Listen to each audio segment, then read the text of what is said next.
Glória a Deus! Estamos aqui com mais uma EBD online, Escola Bíblica Dominical, e dando abertura eu quero saudar a todos os irmãos com a paz do Senhor Jesus Cristo.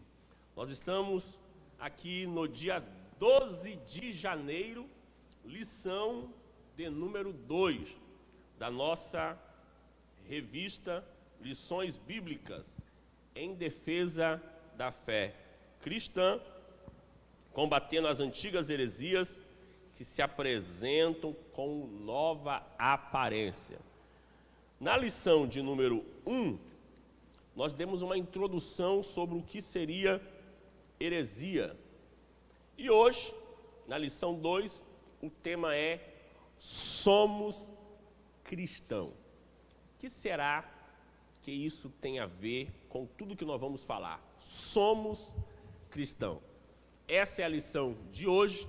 Espero que vocês sejam extremamente abençoados com o conteúdo que será entregue para todos vocês. Comigo, participando dessa EBD online, um casal que dispensa apresentações, um casal abençoado que Deus deu de presente a essa igreja, pastor Jadilson, juntamente com a sua esposa, pastora Sheila. Suas considerações iniciais, meu pastor, fica à vontade.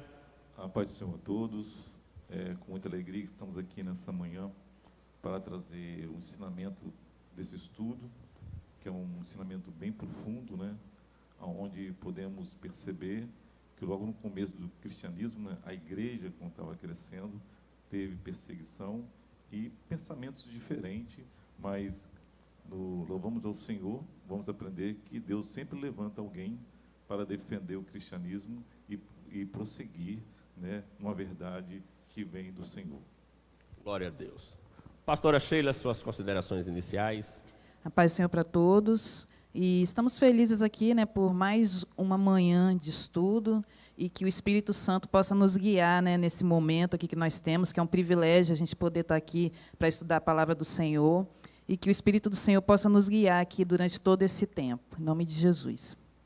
Desde já, em nome da Superintendência da Escola Bíblica Dominical, pastor Sidney e todo o corpo da Superintendência, quero agradecer ao pastor Jadilson, pastora Sheila, por ter aceitado o nosso convite de estar aqui participando desse podcast, dessa escola bíblica online. Nós vamos orar para iniciarmos a nossa leitura da revista e para iniciarmos a nossa aula. Ore conosco, você que está em casa, em nome de Jesus. Pai, queremos te agradecer por estarmos aqui e cremos que esta lição será bênção para a vida dos teus filhos que estão agora participando conosco dessa EBD online. Que possamos ser instrumentos do Senhor para a vida deste homem, para a vida desta mulher. Nos use para a honra e glória do nome do seu Filho Jesus Cristo. Amém. Amém. Vou convidar o pastor Jadilson para estar fazendo a leitura do texto áureo e também da verdade prática, com toda a liberdade para, se quiser, comentar sobre os mesmos. À vontade, meu pastor. Texto áureo. Pelo que julgo que não se deve perturbar aqueles dentre os gentios que se convertem a Deus. Atos capítulo 15, versículo 19. Verdade prática. O cristianismo é uma religião de relacionamento pessoal com o Cristo ressuscitado e não um conjunto de regras e ritos. Na verdade prática, nós podemos trazer uma informação que o início da igreja, há 2000 anos atrás, né, já foi algo que foi iniciado, mas sempre alguém se levanta para parar, né, esse anúncio, né, que o próprio Cristo, né, quis usar o cristianismo e a igreja para trazer essa mensagem conosco.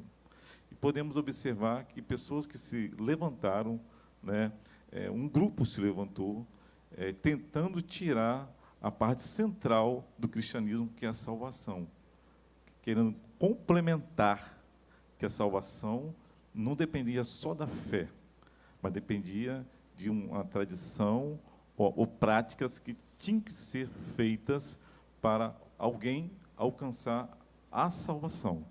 Mas essas coisas, elas ficam para trás, porque quando alguém se levanta para tentar tirar a verdade do cristianismo, Deus sempre levanta alguém com poder e autoridade para destruir aquilo que quer impedir a mensagem ir além.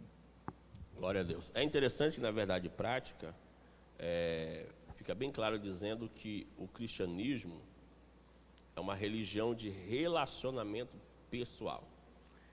Inclusive, eu particularmente não gosto nem de usar a expressão cristianismo, porque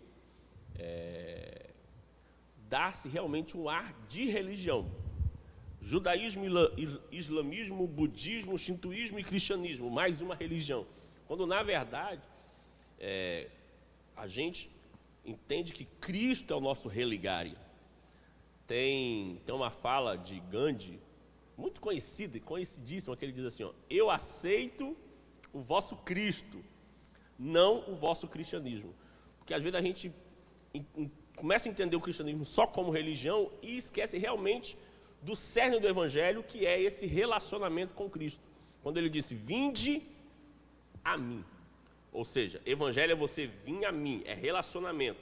E depois, aprendei de mim. Então eu acho interessante colocar, na verdade, em prática essa questão do relacionamento pessoal, porque o que nós vamos estudar aqui hoje é exatamente que as pessoas pensam que, já que é religião, bora colocar práticas, bora colocar ritos, que a prática e os ritos vão levar à salvação. Quando, na verdade, não são práticas e ritos. Na verdade, é Jesus Cristo, a pessoa de Jesus, que vai nos levar à salvação. E nós temos a nossa leitura bíblica em classe. Você que está em casa, se quiser nos acompanhar, a leitura bíblica em classe está em Gálatas, capítulo 2, versículo 1 ao 9 e também o versículo 14. Vou pedir a pastora Sheila para estar fazendo a leitura bíblica em classe, e você que está em casa pode nos acompanhar. Gálatas, capítulo 2, versículo do 1 ao 9 e também o versículo 14. Pastora Sheila. Versículo 1. Depois, passado 14 anos, subi outra vez a Jerusalém com Barnabé, levando também comigo Tito. E subi por uma revelação e lhes expus o evangelho que prego entre os gentios e particularmente aos que estavam em estima, para que de maneira alguma não corresse ou não tivesse corrido em vão. Mas nem ainda Tito, que estava comigo, sendo grego, foi constrangido a circuncidar-se. E isso por causa dos falsos irmãos que se tinham entremetido e secretamente entraram a espiar a nossa liberdade que temos em Cristo Jesus, para nos porem em servidão, aos quais nem ainda por uma hora cedemos com sujeição, para que a verdade do Evangelho permanecesse entre vós. E quanto àqueles que pareciam ser alguma coisa, quais tenham sido noutro tempo, não se me dá. Deus não aceita a aparência do homem. Esses, digo, que pareciam ser alguma coisa, nada me comunicaram. Antes, pelo contrário, quando viram que o evangelho da incircuncisão me estava confiado, como a Pedro o da circuncisão, porque aquele que operou eficazmente em Pedro para o apostolado da circuncisão, esse operou também em mim, com eficácia para os gentios. E conhecendo Tiago, Cefas e João, que eram considerados como as colunas, a graça que se me havia dado, deram-nos as destras, em comunhão comigo e com Barnabé, para que nós fôssemos aos gentios e eles à circuncisão. Mas quando vi que não andavam bem e direitamente conforme a verdade do Evangelho, disse a Pedro na presença de todos: se tu, sendo judeu, vives como os gentios e não como judeu, por que obrigas os gentios a viverem como judeus? Muito bem, essa foi a nossa leitura bíblica em classe. A introdução da nossa revista, ela começa dizendo o seguinte: a igreja herdou dos judeus muitas ideias e práticas no campo teológico e ético. Claro, visto que essa jornada histórica da igreja começou em Jerusalém, no Pentecoste, numa comunidade judaica. Qual é o grande desafio, pastora Sheila, pastor Jadilson? O grande desafio é que realmente Jesus era o quê? Judeu. Os discípulos de Jesus eram o quê? Judeu.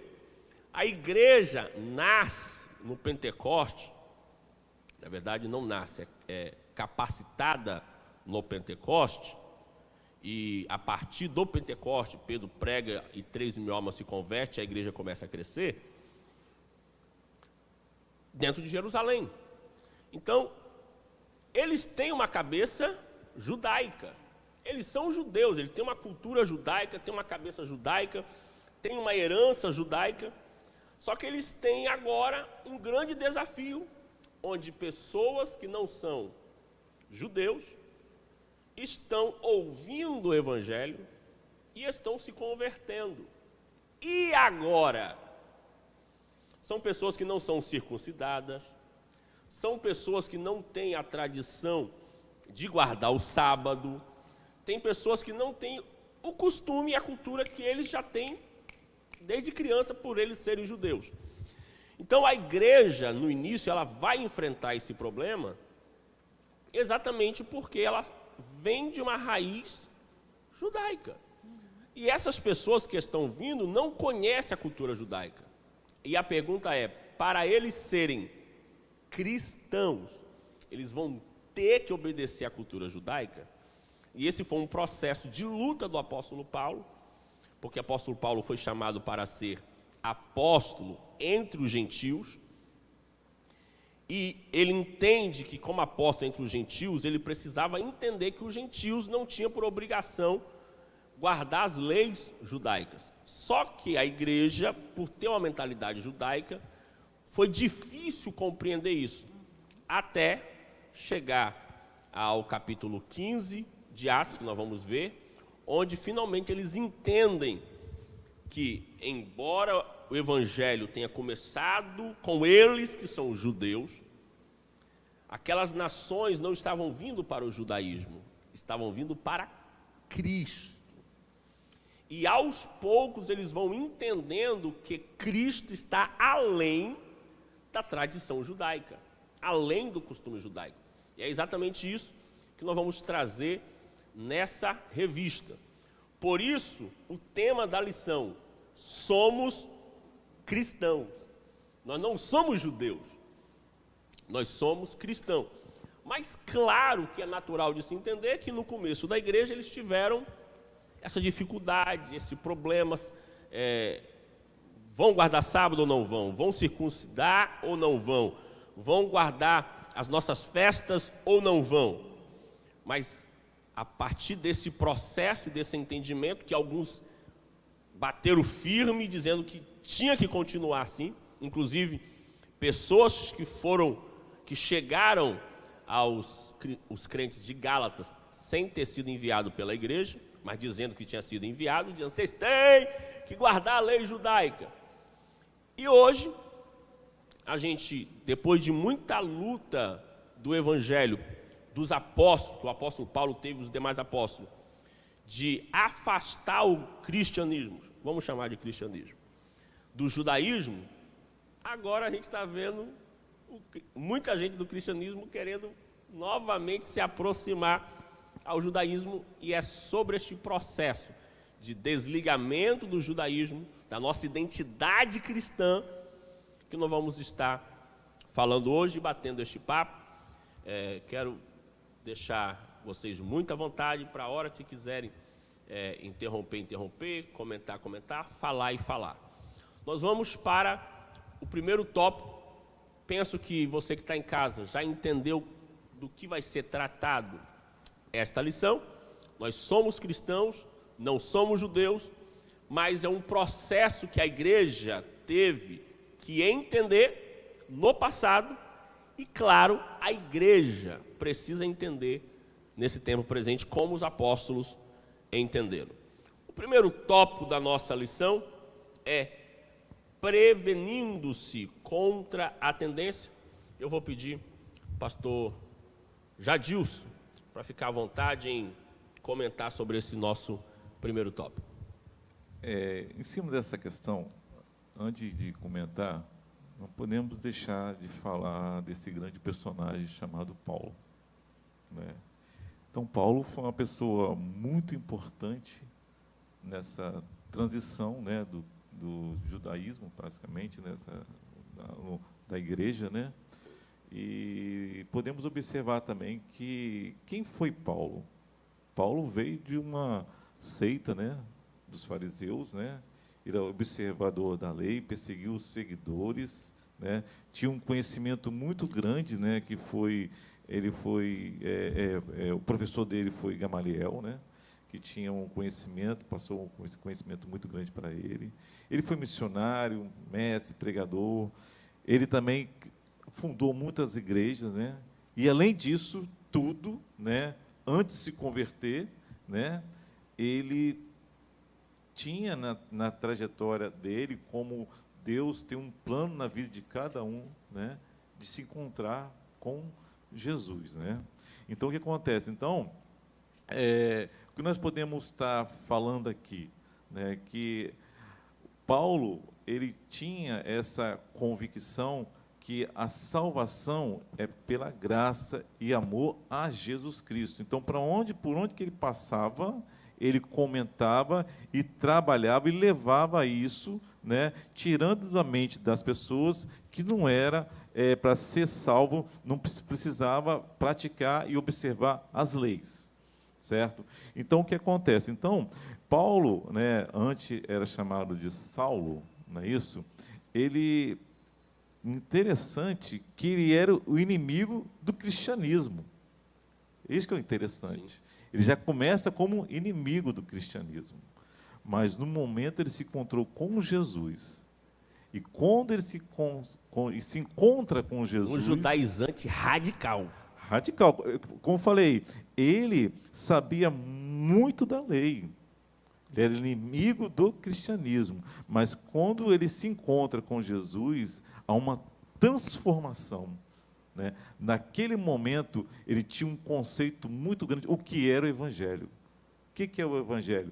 É quando nós somos transformados de dentro para fora, né? Então, nesse encontro que ele teve com Jesus, foi quando a porta da perseguição que perseguia a igreja, Deus abre uma porta para Paulo, como seu exemplo de vida para as pessoas, aonde ele estaria o quê?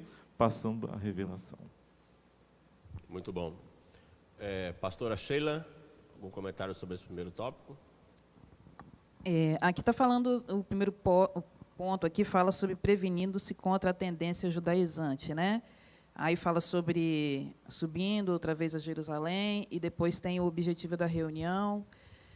E uma coisa que chama atenção aqui foi falado aqui que Paulo, ele era judeu, zeloso da lei, né? E ele, quando ele se converteu, quando Jesus apareceu para ele teve uma transformação de mente mesmo, porque ele cresceu ali recebendo aquele ensinamento.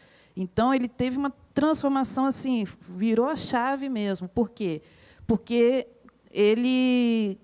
Quando ele chega aqui em Gálatas, ele sentiu a necessidade, quando ele viu que os Gálatas estavam sendo levados pelo aquele ensino, né, aquele ensino de voltar, de guardar regras, mesmo os Gálatas sendo gentios, os judeus que estavam ali estavam querendo que ele seguisse as regras, né, do judaísmo e tudo.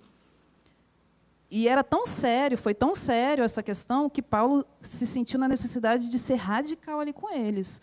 E tanto que Paulo chegou a falar com eles assim, como assim vocês estão voltando? Em Gálatas, capítulo 1, versículo 6, ele fala bem assim, eu fico admirado, porque vocês estão passando tão depressa daquele que vos chamou na graça para um outro evangelho. Ou seja, ele já chamou aquilo de outro evangelho.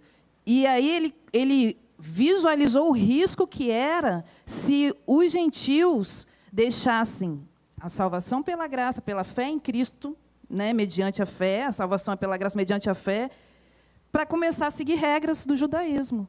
Então, olha o perigo que ele visualizou, porque se ele não tivesse interferido naquele momento ali, teria chegado até nós, talvez. Né? Então, assim, ele interferiu radicalmente. E ali, nessa interferência, devia a mudança de mente dele ali. Porque, apesar de ter sido criado dentro do judaísmo, quando ele se converteu, quando ele encontrou a Jesus, que ele mesmo fala que ele recebeu o ensinamento de Cristo, não foi de outra pessoa, ele recebeu o ensinamento direto de Cristo. Então, quando ele recebeu esse ensinamento, ele entendeu, coisa que aqueles judeus que estavam ali levando esse outro evangelho para os Gálatas, eles não entenderam. Que, como o pastor falou, a gente entende porque eles viveram, cresceram ali debaixo da lei. A gente entende por que eles tinham aquela mentalidade, porque eles eram circuncidados. Então, todos os líderes ali, desde Abraão, desde os pais da fé, os heróis da fé, eles vinham seguindo a circuncisão, porque era lei. Né? Então, a gente até entende, só que Paulo ele ficou tão revoltado porque ele já tinha ensinado, ele já tinha falado sobre isso, dá para a gente ver aqui, lendo o livro de Gálatas, ele já tinha ensinado isso para eles. Mas aí ele falou, eu estou admirado com vocês. Então, Paulo foi radical, a ponto de falar bem assim que, gente, pode chegar qualquer pessoa, por mais importância que ela tenha, pode chegar um anjo do céu, se ele deturpar o evangelho, se ele falar de outro evangelho, que ele seja amaldiçoado, que ele seja anátema. Então, essa interferência de Paulo ali naquele momento, tanto ali naquele momento quanto no concílio, que a gente vai falar aqui em Atos, capítulo 15, foi pontual e foi importantíssimo até para a nossa época também. É interessante que nessa passagem da nossa leitura bíblica em classe, Pedro aparece. Pedro, anteriormente, ele teve uma experiência com Cornélio, né? Pedro, ele estava em Jope, tem uma visão, ele sobe para orar, esperando o almoço, acaba cochilando, e nesse cochilo Deus dá uma visão, ele vê um lençol com animais impuros e uma voz dizendo, levanta e come. Ele, não, eu sou judeu, não vou comer desses animais não, porque são impuros. Ele desperta e fica pensando, o que significa essa visão? Nem sempre as visões que nós temos, nós entendemos na hora. Ele está matutando o que significa essa visão. Ele não sabia que o anjo do Senhor tinha aparecido a um homem que não era judeu, a um gentil chamado Cornélio, e mandado buscá-lo. Enquanto ele está pensando nessa visão, os dois homens que foram buscá-lo chegam na porta e o Espírito de Deus diz para ele, veio dois homens te buscar aí, vá com eles.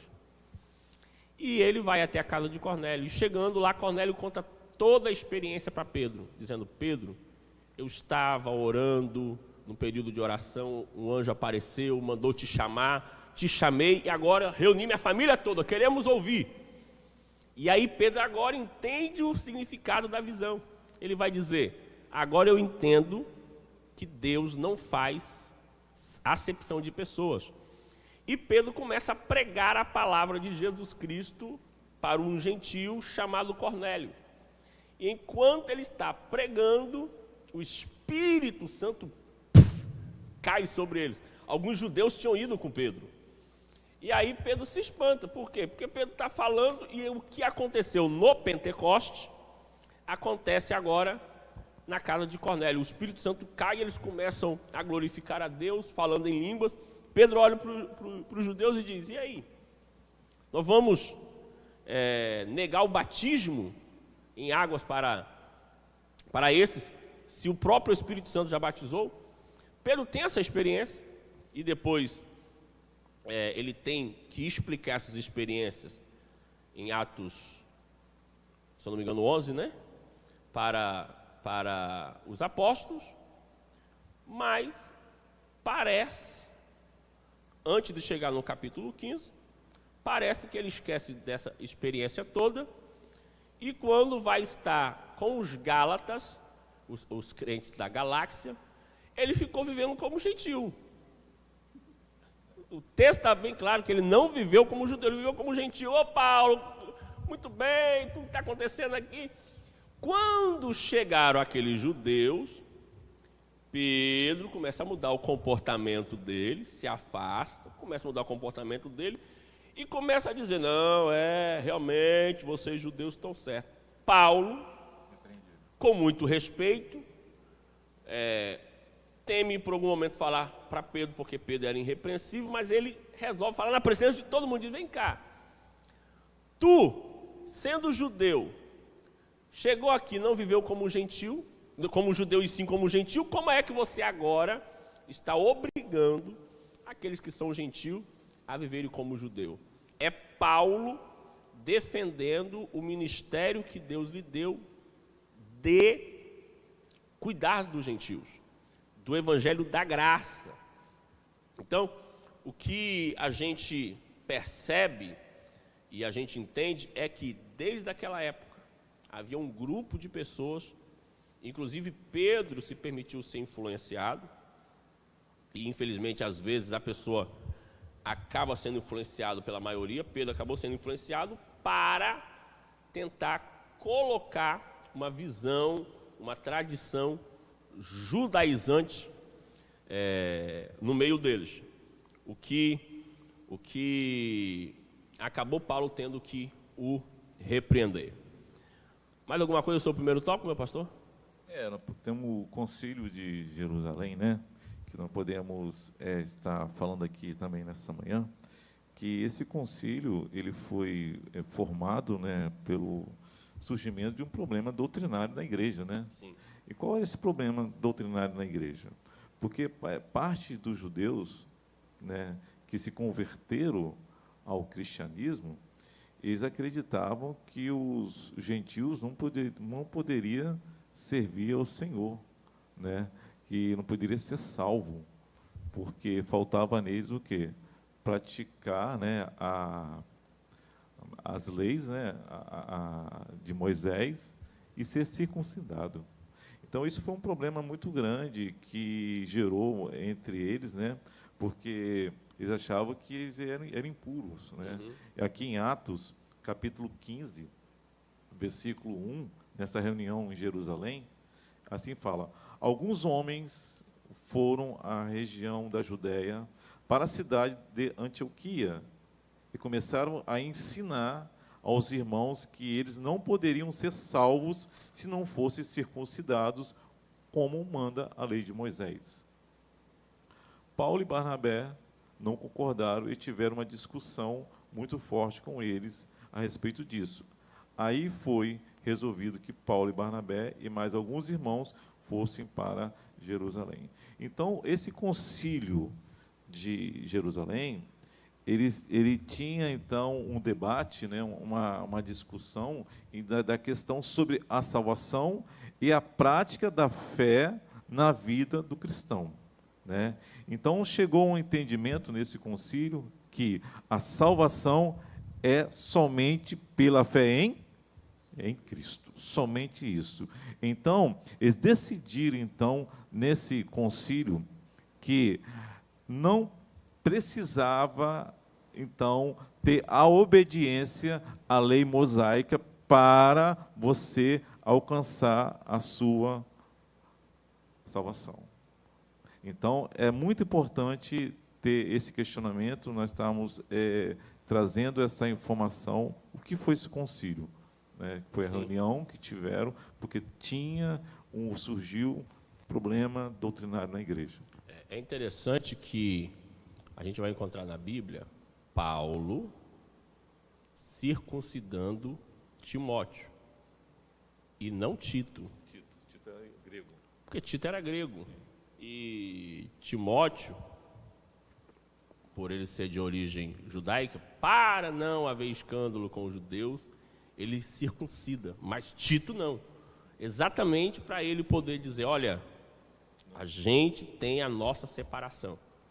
E já que estamos entrando aí em Atos 15, acredito que a gente já entra no segundo tópico, a tendência judaizante no início da igreja, onde a gente tem o espanto do apóstolo, quem eram os judaizantes e o clima de tensão. Pedi a pastora Sheila para comentar um pouco sobre esses tópicos. Fica à vontade. No ponto 2, que fala, né, sobre a tendência judaizante no início da igreja.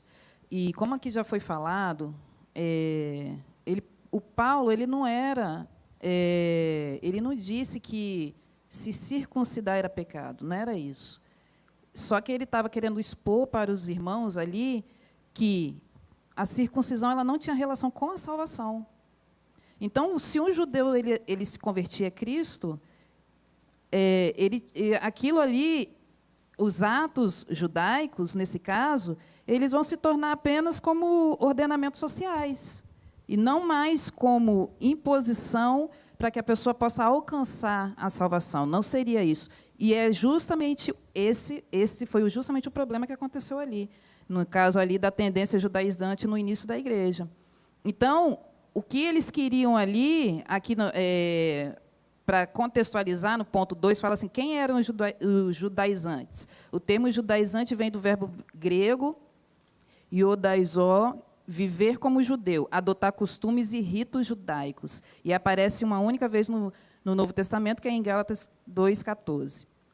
Então, eles queriam que os gentios eles tivessem costumes judaicos, aderissem aos costumes judaicos. E esse problema se iniciava sempre como? Eles queriam que ele se circuncidasse. Por quê? Porque a circuncisão ela era o sinal de iniciação na fé judaica. Então, o que eles estavam fazendo?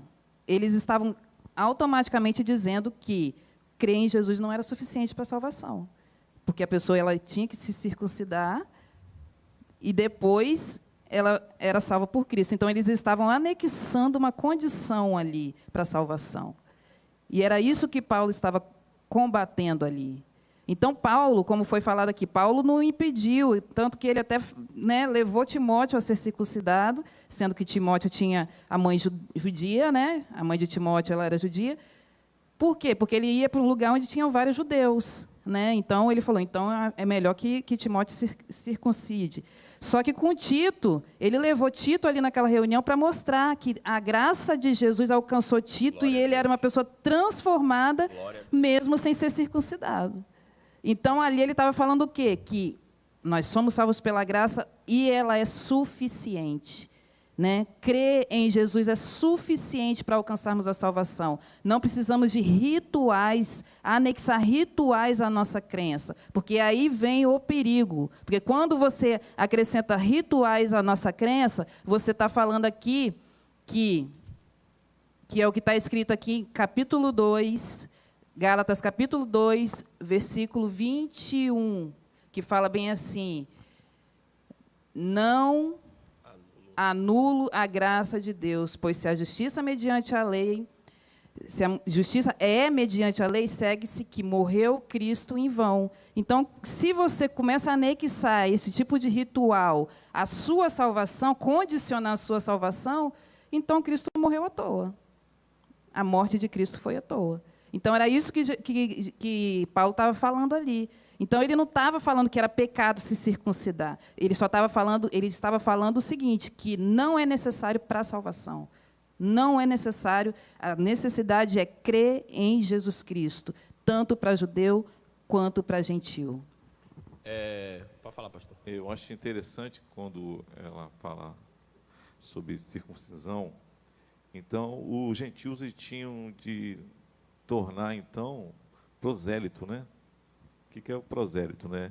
É aquele que se converteu a uma religião diferente que ele tinha, né? Então, o que acontece? Então, primeiro ele tinha que se tornar, então, judeu, para depois poder vir até Cristo, até para alcançar a sua salvação. Então, podemos entender porque nesse contexto aqui, essa doutrina judaizante é uma mistura da graça com o quê? Com a obra, né, por meio da observância da lei. Então, o que acontece? Então, essa doutrina ela foi fortemente combatida em Atos capítulo 15 e condenada no livro de Malaquias, de Gálatas, desculpa, 1 e 2. É interessante o seguinte, que quando a gente lê Gálatas, e todo o escrito de Paulo, você que está em casa precisa entender que Paulo, de forma nenhuma, ele está falando que crentes não têm que ter obra. E alguns teólogos até dizem que há um contraponto entre Paulo e Tiago, porque Tiago fala muito de obra e Paulo só fala de graça. Como se Paulo, falando de graça, estivesse anulando as obras. Muito pelo contrário. São públicos diferentes que Paulo escreveu e que Tiago escreveu. Tiago escreveu para um público dizendo, olha, vocês foram salvos pela graça, mas quem é salvo pratica boas obras. Quando, na verdade, aqueles que são judaizantes dizem, não, pratique boas obras para ser salvo. Então, o que você que está em casa precisa entender é que as obras da lei, principalmente as obras da lei, elas não salvam. Não significa que o salvo não tem boas obras. As boas obras não salvam, mas o salvo, ele tem boas obras. O que Paulo está combatendo são obras da lei como circuncidão, como sábado. Você para ser salvo, você tem que circuncidar. Você para ser salvo tem que guardar o sábado. Você para ser salvo, não basta só Cristo, tem que parar de comer carne de porco. Aí, questão de você comer carne de porco, questão da sua saúde. Mas, o que as pessoas colocam como critério para a salvação, como, por exemplo, a gente tem aqueles que se dizem cristão, mas tem os sacramentos, que não Cristo salva, mas o que salva é você cumprir os sacramentos, né? Que a gente, com muito respeito, discorda da Igreja Católica, porque a Igreja Católica diz, Cristo salva com os sacramentos. Se você não cumpre os sacramentos, você não é salvo. Ou seja, a salvação em Cristo não é suficiente. Quando, na verdade, nós dizemos, a salvação em Cristo é suficiente. Mas, aquele cristão que está salvo, ele pratica boas obras. O que Paulo está combatendo nas suas cartas, e principalmente em toda a epístola de Gálatas, é essa imposição judaizante.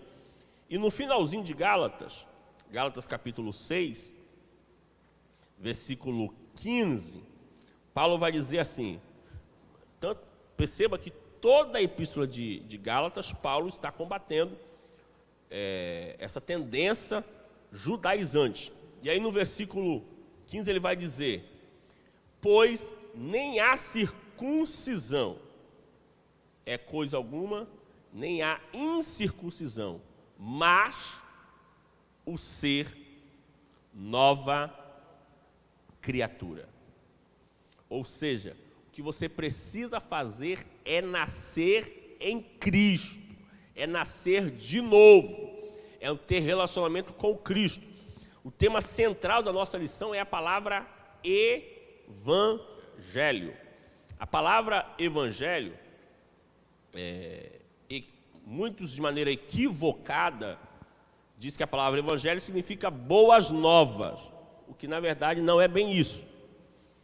O nosso evangelho é boas novas, porque a gente está trazendo o evangelho de Cristo é boas novas. Mas a etimologia da palavra evangelho, ou por que não dizer a etnologia da palavra evangelho? Porque etimologia é a raiz da palavra, e etnologia é a origem cultural da palavra. Então, o evangelho ele tem uma raiz não apenas etimológica, mas etnológica, uma raiz cultural. O que era o evangelho, pastor Jadilson e pastora Sheila? Se você me permite usar esse papel aqui, é quando o rei precisava mandar uma notícia para as províncias. E aí ele não tinha WhatsApp naquela época. Não tinha Instagram naquela época. Como que um rei iria mandar a notícia lá para aquela província distante? Ele tinha os seus mensageiros, que era chamado de arautos. Quem eram os arautos? Eram aqueles que levavam a mensagem do rei para todas as suas províncias. Ele pegava aquele rolo na mão e ia para a província. Chegava lá, o arauto tocava a trombeta. A trombeta era para chamar a atenção de todos para virem até a praça. Ao chegar na praça, ele dizia: aqui está a nova do rei. Aqui está a notícia do rei. A palavra nova, notícia do rei. Esta mensagem era chamada de evangelho ou evangelho. Então, evangelho era o que o rei mandava para as províncias. Notícia, a nova do rei, a notícia do rei. Uma novidade que o rei tem, que poderia ser boa ou não. Poderia ser boa ou não. O evangelho poderia ser uma boa notícia ou não boa notícia, porque era do rei. Aí Jesus disse: eu não vim trazer o evangelho do rei. Eu vim trazer o evangelho do reino. O evangelho do reino é boas novas.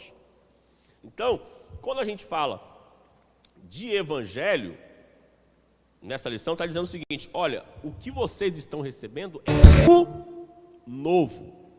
Não precisa se manter aos padrões antigos judaizantes, porque o evangelho, o próprio nome é novidade, é coisa nova.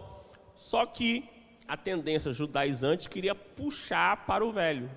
E Paulo está dizendo: não, o evangelho é novo. Cristo veio trazer algo novo. É o evangelho do reino de Deus, é algo novo.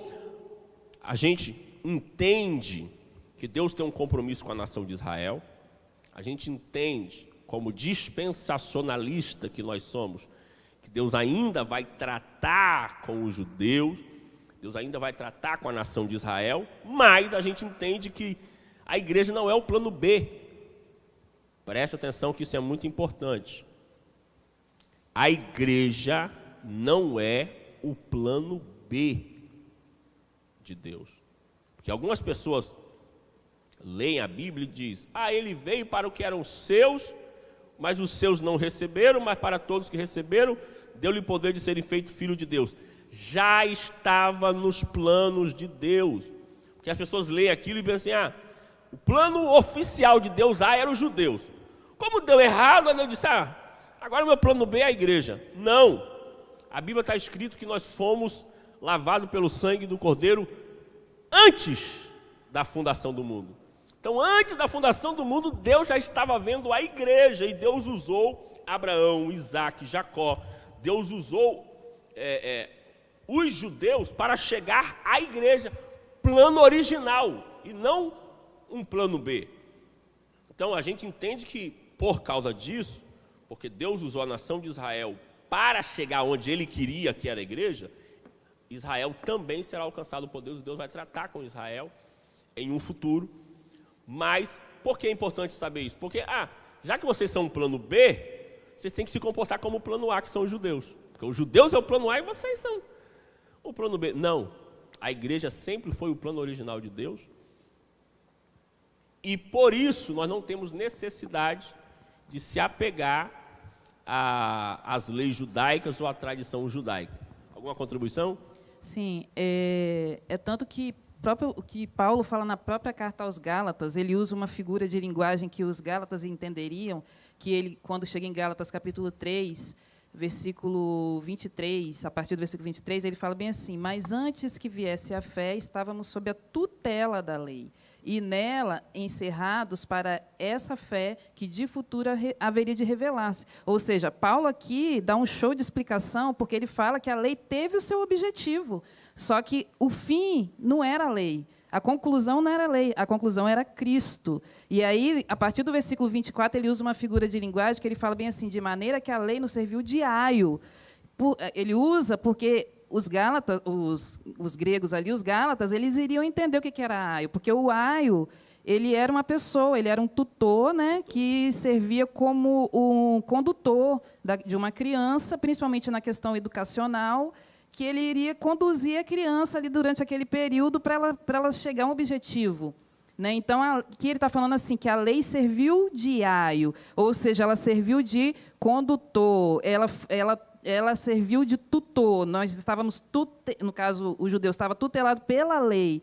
E aí, aqui na versão Nova Tradução na Linguagem de hoje, ela até esclarece mais, que fala bem assim, Gálatas capítulo 3, versículo 24 ao 26, que fala bem assim: assim, a lei ficou tomando conta de nós, até que Cristo viesse para podermos ser aceitos por Deus por meio da fé. Então, a lei ela veio até que a gente entendesse que era por meio da fé que a gente iria receber a salvação, da fé em Cristo. E aí, no versículo 25, agora que chegou o tempo da fé, não precisamos mais da lei para tomar conta de nós. Ou seja, não precisamos mais do aio. E aí, no versículo 26, para finalizar aqui, pois por meio da fé em Cristo, Jesus, todos vocês são filhos de Deus. Por meio da fé, não é mais pela lei. Então, a lei, ele falou ali para os Gálatas, a lei serviu para vocês de aio, eles entenderiam ali, porque era do costume deles. Mas agora, por meio da fé em Cristo, nós somos filhos de Deus, entendam isso. A gente estava, eu já vou ouvir o pastor Jadilson, a gente estava aqui, antes de começar o nosso podcast, batendo um papo e falando o quanto que, às vezes, a gente precisa usar um linguajar fácil, porque o nosso povo precisa de um linguajar fácil.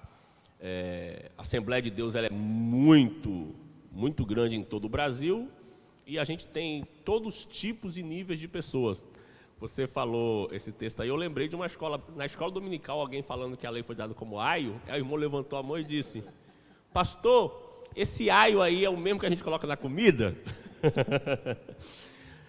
Aio é o tutor. E é interessante, pastora Sheila, trazer esse texto, que Paulo está dizendo o seguinte: olha, criança precisa de tutor. A gente sabe, a gente que é pai, a gente sabe. Se você não coloca limite no seu filho, ele não tem a maturidade para saber o que é certo e o que é errado. É você que, por ele ser criança, tem que colocar regra, tem que colocar limite, até que ele cresce. E você não precisa ser tão rígido com ele. E a lei foi dada exatamente isso, porque quem precisa da lei? Quem é criança. Abre parênteses, quem ainda está com prática judaizante é porque precisa crescer. Fecha parênteses. Porque agora a gente já tem Cristo, né? Agora a nossa salvação é mediante a fé em Cristo e não mais precisa da lei, porque a gente já tem Cristo. Nós já temos que ter maturidade para entender isso. Foi por isso a revolta de Paulo aqui no início do livro de Gálatas, né? Então, a lei já cumpriu o papel dela. Agora nós temos que ter fé em Jesus. Se o judeu convertido ele ainda quiser fazer algum tipo de prática, ele tem que ter esse entendimento, que pode ser uma coisa cultural, pode ser uma prática cerimonial, cerimônias, mas para a salvação é a fé em Cristo. É interessante quando o pastor estava falando, deu um exemplo de quando um rei queria se comunicar com alguém, ele mandava uma carta, né, para um determinado local, para aquela informação chegar. Nós observamos o seguinte, que nós falamos da palavra evangelho, né, que o apóstolo Paulo foi um grande especialista para pregar e levar o evangelho a toda criatura. Porque quando chegava essa informação em algum lugar, era informação. Sim. Mas quando chegava o evangelho, era transformação de vida. Glória. Interessante. Glória a Deus. Porque chegava o Evangelho, mas chegava o Evangelho cheio do Espírito Santo. E aquela pessoa que recebia, seja gentil ou judeu, ele era transformado. Então, Paulo, ele tinha uma convicção, que ele tinha o conceito muito profundo do Evangelho. Em Romanos, capítulo 1, versículo 1, Paulo, servo de Jesus Cristo, chamado para apóstolo, separado para o Evangelho ele foi separado, não foi qualquer pessoa. É a mesma coisa que alguém se separa para você fazer uma determinada função. Quem separou sabe que você vai fazer aquilo, e sabe fazer aquilo. Então, Paulo foi separado para isso. E em 1 Coríntios, capítulo 15, versículo 1, também vos notifico, irmãos, o Evangelho que já vos tenho anunciado, o qual também recebeste, e no qual também permanecei. Então, quando fala assim, o espanto de Paulo, ele ficou muito preocupado porque as pessoas não se permaneceram no Evangelho que ele pregou. Verdade. Ele ficou muito preocupado. Então, podemos observar que Paulo tinha um cuidado muito grande em levar a palavra, e se a pessoa estava assimilando aquilo que ele estava falando. Porque ele tinha muito medo que, quando ele saísse, entrassem os falsos profetas. Havia um medo muito grande dele. Então, por isso que ele ficou espantado com aquilo. Porque quando nós estamos nessa lição conversando sobre essa questão do evangelismo, do evangelho, podemos ter em mente que quando esses falsos mestres chegaram até a essas pessoas e começaram a falar uma nova linguagem, já começaram tentar abandonar a fé. Porque a linguagem que eles chegaram e colocaram para o grupo que estava ouvindo, ele fala assim, para você ser salvo, é necessário você ter um preconceito, um pré-requisito. O que é pré-requisito? Você vai a um determinado local, como professor, tentar uma vaga, assim, o pré-requisito é esse, você tem que ter essa condição, você tem que ser formado nisso, para você tomar posse da vaga para você. Ou seja, o pré-requisito que foi colocado para esse povo eles tinham que acrescentar rituais do judaísmo, as leis que era necessário para a salvação. E não é isso. Como a Sheila falou. Eu ia falar, irmã, a Sheila falou. A Sheila falou que é necessário, a fé em Cristo. Se podemos observar também, se não fosse a fé em Cristo e fosse colocada em prática, e você vai assim, então vamos fazer então esse ritual, vamos fazer então seguir a lei do judaísmo. O que estava em jogo? A destruição da graça. Por isso que foi defendido por Paulo. Por isso que Paulo tinha muito medo as pessoas não ter condições de falar um não, mas pensar naquilo que foi colocado o evangelho no coração deles. Se Paulo não tivesse interferido ali, aquelas práticas acabariam por se tornar essenciais ao cristianismo, porque se ninguém tivesse se levantado ali, Mas ele não, ele falou, e uma coisa tão forte, o título da nossa lição é Somos Cristãos. Então, nós temos que nos apoiar em Cristo, nos parecer com Cristo, nos aproximar de Cristo. E Paulo, até no capítulo 1, versículo 9, ele fala bem assim, assim como já dissemos, ou seja, ele já tinha dito aquilo, agora eu repito, que se alguém vos prega evangelho que vai além daquele que vocês receberam, que seja anátema, seja amaldiçoado, maldito seja. Então, era uma coisa séria, porque, senão, ele poderia se tornar parte do cristianismo, e era justamente isso que ele estava combatendo ali. Não existe anexo, não existe outras coisas além do que foi pregado. Não existe complemento. Era fé em Jesus, crer em Jesus, sem a necessidade das obras da lei. Em Atos 15, no final daquele concílio, daquela reunião, porque Atos 15 e aí? Os gentios estão aceitando o evangelho. O que eles têm que fazer? Vai ter algum pré-requisito judaizante? E a conclusão, eu gosto demais desse texto.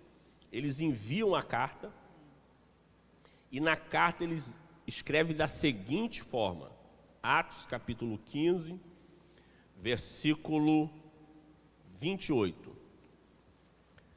Pois pareceu bem ao Espírito Santo e a nós. Eles colocam o Espírito Santo em primeiro lugar, ou seja, não foi uma decisão só deles. Eles estavam em oração, em comunhão, em relacionamento com Deus. E ao escrever para os gentios, eles estão dizendo, pareceu bem ao Espírito Santo. Porque é o seguinte, tá bom, espera aí, quer dizer que eu sou salvo pela graça, então não preciso guardar lei nenhuma, vou viver minha vida porque eu já estou salvo. Também não é isso. Então, eles colocam aqui, pareceu bem ao Espírito Santo e a nós, não vos impor maior encargo, além destas coisas essenciais. Você está salvo pela graça, mas espera aí, mas não é a graça banal, não é banalização da graça, que também está acontecendo hoje em dia, a banalização da graça. Eu sou salvo pela graça, eu posso viver do jeito que eu quiser, porque eu sou salvo pela graça. Não, a banalização da graça. Ele diz, olha, o que é essencial para um cristão? Versículo 29. Abstenhais das coisas sacrificadas a ídolos.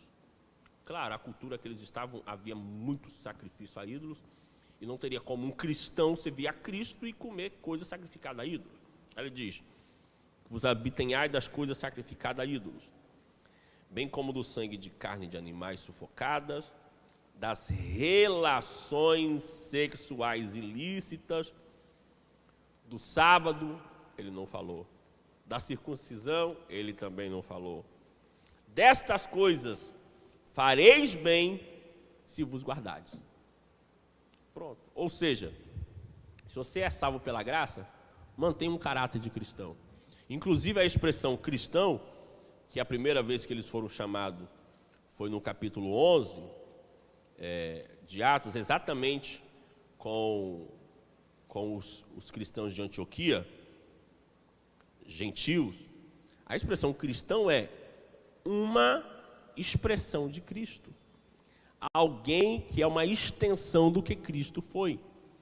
Então, não tem como você ser salvo pela graça e ser cristão, ser uma extensão de Cristo, e não procurar viver como Cristo, no caráter de Cristo. E aí, a gente chega, eu acho, no terceiro tópico, se vocês não tiverem mais alguma coisa do segundo, a gente consegue chegar no terceiro tópico, que é a tendência judaizante hoje. Pastora Sheila, pastor Jadils, os apóstolos brigaram, Paulo escreveu cartas, combateu para que a igreja fosse livre do judaísmo dentro dela.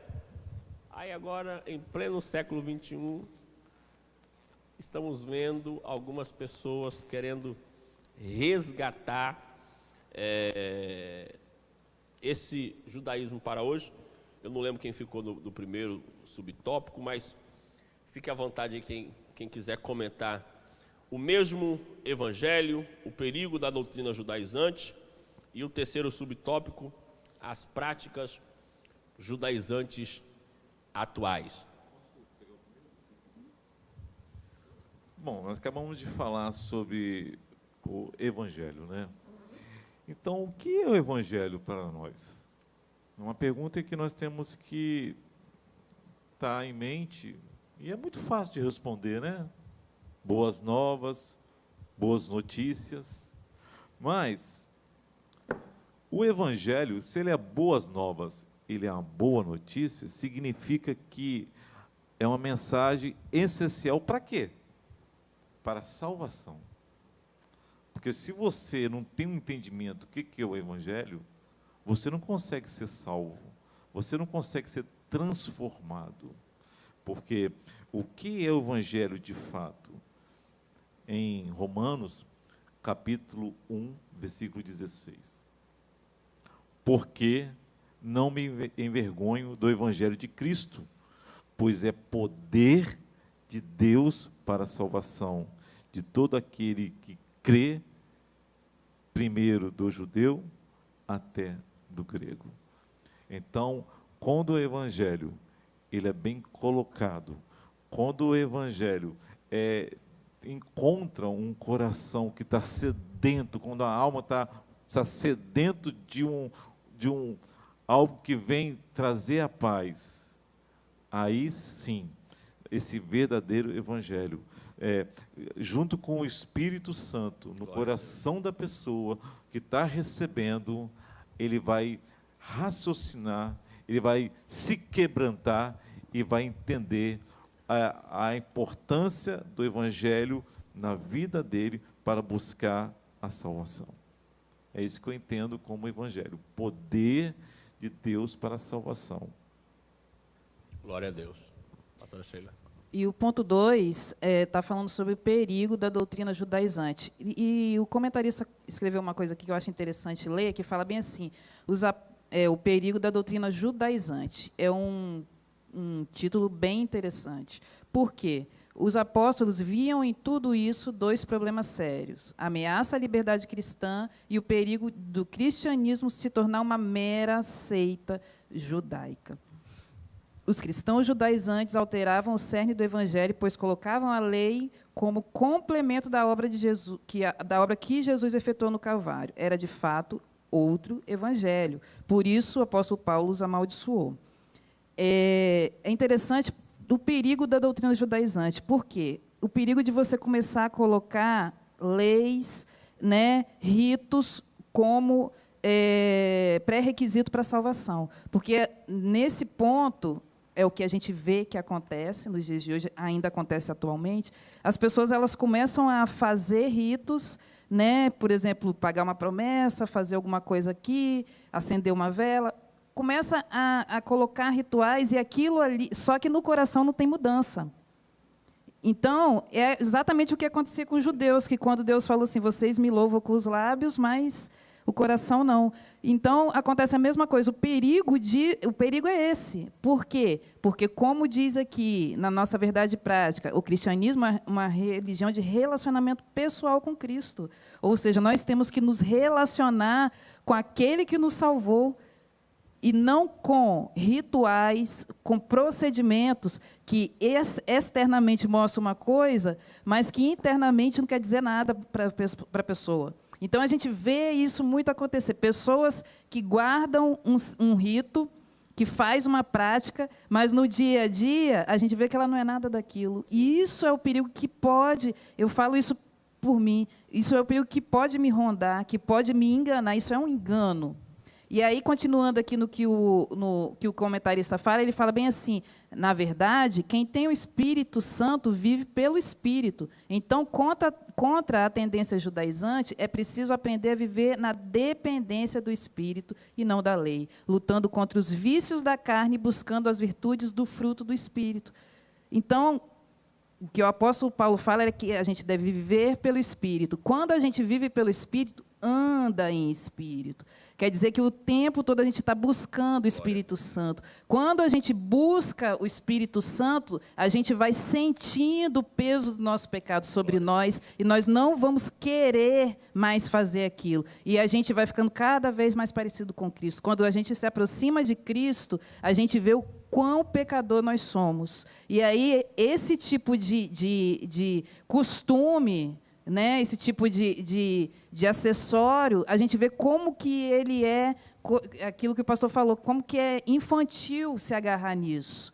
como que é imaturo se agarrar nisso. Que a gente, na verdade, a gente tem que buscar o Espírito Santo, andar no Espírito Santo, ter o Espírito Santo em nós, para que a gente não dependa disso, não dependa de aparência, não dependa de rituais, não dependa desse tipo de acessório para a gente conseguir alcançar a salvação.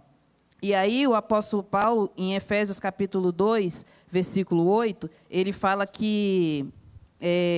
primeiro eu vou falar sobre Gálatas, capítulo 2, versículo 16, que eu acho interessantíssimo que o apóstolo Paulo fala, que ele fala bem assim: sabendo, contudo, que o homem não é justificado por obras da lei, e sim mediante a fé em Cristo Jesus.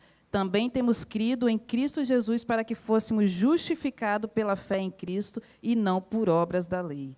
Pois por obras da lei ninguém será justificado. A nossa justificação é mediante a nossa fé em Cristo. A nossa aceitação é mediante a nossa fé em Cristo e não por obras. Então, aqui a gente tem que ter muito cuidado com essas práticas judaizantes, delas não se tornarem mais importantes do que o nosso relacionamento com Cristo em si. E a gente chega no terceiro subtópico, que fala exatamente, hoje em dia, o que está acontecendo. O terceiro subtópico vai dizer que hoje você vai chegar para cultuar em certas igrejas. Não é eu que estou dizendo, não. É o comentarista da revista, viu, gente? É o comentarista da revista. Você vai chegar para cultuar em certa igreja, aí o pastor está lá com talit, ao invés de estar com terno, está com talit. Talit é um manto judeu, viu, gente? Está com kippá na cabeça, um chapéuzinho, está com o shofar, está com uma arca da aliança, nada contra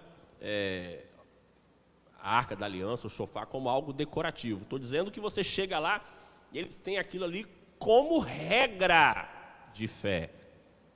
Não apenas como algo decorativo, mas como regra de fé, como essencial para o culto. Como essencial para o culto.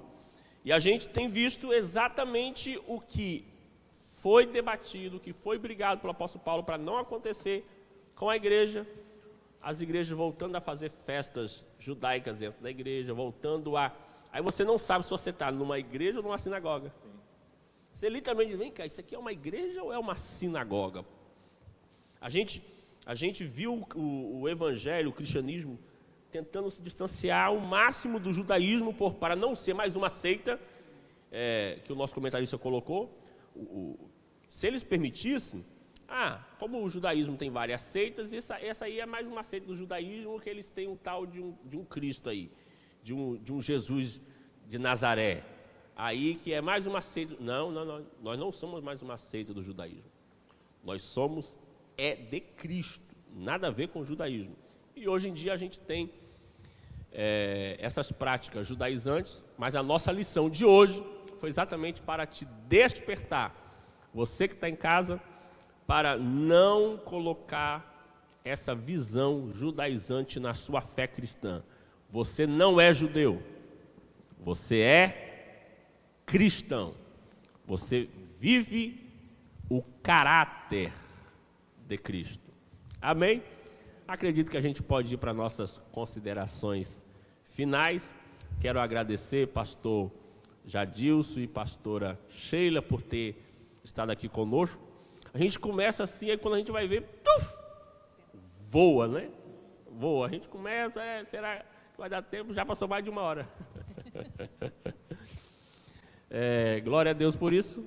Deixar vocês com considerações finais. Pastora Sheila fazendo as suas considerações finais. Depois, pastor Jadilson também fazendo as considerações finais. E já aproveitando e orando, agradecendo a Deus por essa lição. Bom, como foi bem falado aqui, né, hoje em dia essa lição é necessária, porque hoje em dia a gente vê muito isso e está confundindo muitos crentes. Pessoas seguindo rituais judaicos, calendários judaicos, festas judaicas, jejuns judaicos. Então, se a pessoa ela quiser conhecer, até praticar, para conhecer mesmo, curiosidade, mas ela tem que saber o seguinte: aquilo ali não leva à salvação. Aquilo ali não vai trazer a salvação para ela. Ela pode conhecer, por curiosidade, ir lá estudar, que é importante, né, o contexto, né, do que a Bíblia foi escrita, mas aquilo ali não vai trazer a salvação para ela. Em Efésios capítulo 2, versículo 8, Paulo fala bem assim: porque pela graça sois salvos, mediante a fé, e isso não vem de vós, é dom de Deus. Então, quando você começa a praticar essas coisas, a anexar essas coisas na sua salvação, Paulo está falando, é dom de Deus, ou seja, é um presente de Deus. Então, quando você começa a praticar essas coisas, você está rejeitando o presente de Deus. Né? Quando alguém te dá um presente, você fala bem assim, deixa que eu vou pagar por aquilo, a pessoa vai se sentir o quê? Rejeitada. Então, quando a gente começa a colocar essas coisas para anexar a salvação, e mediante a isso a gente é salvo, mediante a guarda de dias, mediante a prática de determinados rituais, você está rejeitando o presente de Deus, o dom de Deus, que fala aqui em Efésios capítulo 2, versículo 8. Então, é muito importante a gente saber diferenciar, a gente saber os dias atuais que a gente está vivendo, e a gente saber que é mediante a fé em Cristo, mediante ao sacrifício de Jesus na cruz, e que a gente não precisa mais guardar esse tipo de rituais. Amém. Eu queria deixar para os irmãos, nessa manhã, essa palavra-chave que está na revista Evangelho, como foi falado aqui nessa manhã, para permanecer nele. Como é que você permanece no Evangelho? Só reforçar uma fala do pastor Jadilson, que eu gostei muito. Anote essa que é do pastor Jadilson. O Evangelho do Rei informa. O Evangelho do Reino transforma. Isso aí. Então, em cima dessa transformação, né, para você não abandonar a fé, para se alimentar mais a sua firmeza no cristianismo, é você ter tempo, estudar mais a palavra de Deus, porque quando vier alguém com algo diferente que não convém a você, para tentar tirar você do cristianismo, ou você do caminho, você vai ter base bíblica para dizer não e defender a sua fé. Defenda a sua fé hoje, porque amanhã a eternidade te espera. Que Deus abençoe. Glória a Deus. Pode orar, agradecendo a Deus. Lembrando, queridos, que essa EBD é dado para você que não pode estar presencialmente aqui. Se você pode estar presencialmente aqui na igreja, venha para a Escola Bíblica Dominical. Hoje à noite nós temos culto com enfoque missionário. Vamos orar agradecendo a Deus. Pastor Jadilson. Vamos orar. Senhor Deus, muito obrigado, Senhor, por esta manhã, pela Tua palavra, Deus. A escola dominical é uma escola muito importante para os Teus filhos, para o crescimento espiritual e do conhecimento da Tua palavra, Deus. E nessa manhã, ó Deus, essa lição tão profunda, ó Pai, falou em nossos corações, ó Deus, que ainda há uma perseguição, ó Deus, sobre o corpo de Cristo, Pai, para tirar, ó Deus, muitos dos caminhos, Pai. Mas pedimos ao Senhor que nessa manhã, que essa lição, cada um de nós podemos colocar em prática, ó Deus, para a honra e glória do Teu nome, ó Deus. Essa oração que eu faço, em nome de Jesus, amém. Amém. Esse foi mais uma EBD online. Que Deus te abençoe em nome de Jesus e até a próxima. Deus abençoe. Tchau, tchau, queridos.